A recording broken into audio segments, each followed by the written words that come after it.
Hey, what's up guys? It's Toxic here, and welcome back to Unpopular Opinions number 14. Now, I'm going to be trying something new here, which is, I'm not going to go based off of what the most liked comments are, because they tend to be the most popular opinion anyway. So what I did today was, I actually took the time to read through every single comment that has been posted on the Unpopular Opinions question thing, and obviously I took the ones that I think were the most unpopular, or the ones that kind of intrigued me. Let me know if I should keep doing this instead of voting, or putting the ones that have the most votes, or should I just, do whatever you guys specifically vote up. I think that me going through and filtering and picking the ones that actually kind of fit the topic of the video, obviously topic being, unpopular opinions, I feel like if I manually go through, it'll be better. But I want to let you guys decide, so let me know down in the comments. Anyway, so today we're going to be taking a look at some of these unpopular opinions. The first one being from Elias Horrell. He said that Arthro is ruining the catalog. Now, the only reason I took this one is because this opinion has really fallen out of popular opinion, and it's actually going towards the unpopular side because a lot of people are starting to, kind of like Arthro or, become indifferent to it, and obviously, therefore, nobody's really having a strong opinion against it. Therefore, I feel like it does end up being a kind of unpopular opinion, and I've seen the tides turn where people who dislike Arthro are kind of now the ones who are in the vast or the people who like it are in the vast majority, and the people who don't like it are in the minority here. So that's why I wanted to take this one, and honestly, I feel like I can kind of agree partially. The reason why I'm saying this is because this seems to be something that they upload constantly compared to other stuff. It's not as bad right now. Like, I just took a look at the catalog. There's only 2 Arthro items on the featured items, but there's been times where the entire front page, or at least more than half of it, is literally just Arthro, and at those times it's pretty annoying to try to look through the catalog. But Arthro does take up a majority of the front page of the catalog right now, which I think is kind of annoying, but I don't think it's kind of the end of the world. My point still stands that I'm just not a big fan of it because it doesn't, I don't know, I don't really like it personally, but obviously I'm not going to be like, okay, I don't like you anymore if you use it or whatever, I'm I'm not into it, that's it. But yeah, I could definitely see why this would be considered unpopular, and I definitely kind of see your point, or at least I can understand why you feel that way. Next up from Burrito Nick, there is no way to stop bots. Very... Actually, I feel like this is in a gray area in terms of how popular this opinion is. I feel like it's kind of leaning more to the popular opinion, but I still wanted to take this regardless because I think it's still an interesting one to talk about. I personally feel like there is a way to stop bots. Roblox just hasn't found a way to do it yet, and obviously I'm not smart enough to know how to do this or what's possible in order to try to stop this. Because anything you do, bots will eventually get through. Like, people could just manually make the accounts. It's not that hard. But botting as a whole, I feel like there kind of isn't a way to really go about doing it that's going to effectively do it 100% of the time with 0 errors or 0 anything. The easiest way to do it on Roblox's side is, they just track your computer, and they're like, you can only sign in once per, or sign up once per computer or something. But then again, obviously, it kind of disallows people, like developers, they can't test their games or go undercover, etc., etc. Another example would be, somebody who happens to live in the same household, you're going to have to share accounts instead of, having 2 people on 2 separate accounts. But basically, every kind of idea like that that's kind of radical, it does have a pretty vast downside as a whole. So I can definitely see what you mean by that, and I kind of agree. There is no 100% way to stop them. All we're doing now is kind of just preventing it from happening further, in a way. Or becoming more widespread, I think would be a better way to describe it.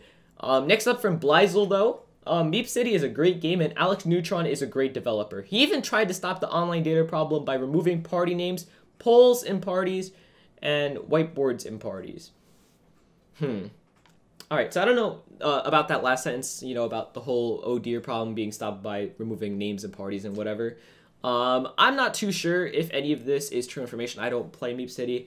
But I'm going to address it, going from, statement to statement. So, Meepcity is a great game. First statement. I mean, that is completely debatable. I mean, if you're into that kind of game, obviously, good for you. I just personally don't really... I preferred the Meepcity when it was on its own website. Like, you know, Alex Neutron made his own Meepcity, like its own thing apart from Roblox. And I think that was much better, in my opinion. But, yeah, obviously this is opinionated about whether or not you consider it a good game. And Alex Neutron is a great developer. There's no debating that. Alex Neutron is a really good developer. Whether you like him or hate him, you have to admit he's a pretty good developer. Next up, he even tried to stop the online data problem by removing party names, polls in parties, and whiteboards in parties. Removing the party names was a great step, honestly, because it's going to be hard to coordinate people to go into these parties and do these naughty things, you know, things that could get Roblox in trouble, if you remove the names so people can't find the party that you're specifically talking about. Obviously, you know, now it's kind of lost a little bit of personality for each party, because obviously you could say, hey, everybody with a blue meep join my party, for example. But obviously, you know, you get my point. Obviously, every good change is going to have a little bit of a downside. I'm not kind of saying this is a bad change in any kind of way. I'm just saying as a whole, obviously, it is going to have a downside. And I'm not complaining that he did that. I'm just obviously mentioning the entire thing as a whole. But yeah, I think that's a good step, removing party names, because a lot of people were saying bad things in the party names to get people to join and do bad things. Polls in parties, again, people were doing naughty things on that, so obviously removing that is a good step. And whiteboards in parties, again, good step, good job, because obviously if you draw on a whiteboard, you can't moderate that in real time, so there's no real way to kind of stop that unless you remove it. So great job, Alex Neutron. Keep up your stuff. But yeah, I agree, he is a pretty good developer. Next up from JGG, Roblox events are good. This is an extremely unpopular opinion. Even the latest Roblox event, Aquaman, ended up getting like a 59% rating or 60% rating on the game, which kind of stands to prove my point that this is a pretty unpopular opinion. Because 59 to 60% rating on a sponsored game that Roblox probably put some time into and obviously put some money into. So as a whole, I think that, you know, obviously the opinion kind of proves itself there that most people probably don't like it. And I saw a lot of people talking smack about the Aquaman event as a whole. I've never played it personally, but yeah, lately I have to disagree with this. I don't really think Roblox events are the best that they could be. I've played a few. I'm not a huge fan of any of the ones I've played recently. But obviously, you know, this is all subjective in your own opinion. And these are the kind of comments I want. Ones where I can actually sit here, talk for a little bit on each one, instead of just hopping to like 15 different ones in a video. But yeah, as a whole, I feel like Roblox events lately have been getting worse and worse. But again, that's my opinion, and that seems to be the popular opinion too. But all in all, I think that Roblox events are good. I think that that's a pretty interesting thing to say. Obviously, it's good for the Roblox platform. It gives Roblox money. But good to play, I'm not sure about that one, in my opinion. Next up from Can I Get 100 Subs with No Videos?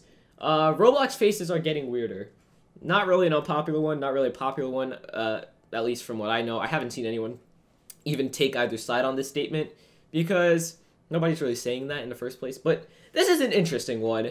Personally, I feel like Roblox faces are getting on the weirder side. Like, if you take a look at the most recent faces, I'm actually going to do that right now. That way, you know, obviously I am making sense. If you end up taking a look, recently they've been getting a little bit weirder and more complex. Like, I'll give you some examples. The Ultimate Dragon Face series, you know, green, blue, and red, they look pretty weird. Like, you know, with the little scales with different colors, and then, you know, the nose is just weird as a whole, and then the teeth, just, I don't know. I don't know if that's just me. And then there's one called Hold It In, which, honestly, it looks more constipated than what they're trying to say, which is hold in your cry. But as a whole, honestly, I can definitely agree with that opinion. These faces are getting kind of weirder. Look no further than Knights of Redcliffe Paladin. It's just so weird. And then Absolutely Shocked is pretty weird as well, like how thin the eyes are. It looks like you're just super tired rather than anything else, and your eyes are just weird. Like, I don't know. I don't know how to describe it. These faces are getting weirder, though. I definitely see your point, and I wonder, does anyone else really think that? Next up, last question, last comment. Megalodon Kid. Favorite in games is ultimately useless. Now, I can agree. Favoriting games, the main purpose is to track it if you stop playing for a year and a half and you want to go back or something. But I don't really see a purpose of favoriting games that you go to every day. Like, honestly, going to Jailbreak and then favoriting Jailbreak, I don't see a point in favoriting Jailbreak. I'm gonna be honest with you. And it has 11 million favorites. But I don't see a problem with it, but I don't see a reason for it either. I kind of like the favorite system because you're able to track games that maybe you want to play later and you just want to remember, or B, you know, hey, this is a game I just want to keep track of in case it ever goes, you know, unpopular. But yeah, honestly, I can see what you mean. Like, I get what you mean, but I think that favorites do kind of serve a purpose, but they are kind of useless the way some people are using it, just favoriting Jailbreak, you know? Because Jailbreak is not going to just randomly pop off the front page in one day, you know what I mean? But yeah, thank you guys so much for watching, though. I'll try to keep this series more updated. I know I've been kind of slacking. The last one was like over a week and a half ago already, I think. Yeah, actually it was over a week and a half. Jesus. So yeah, thank you guys so much for watching. I will see you guys next time, and goodbye.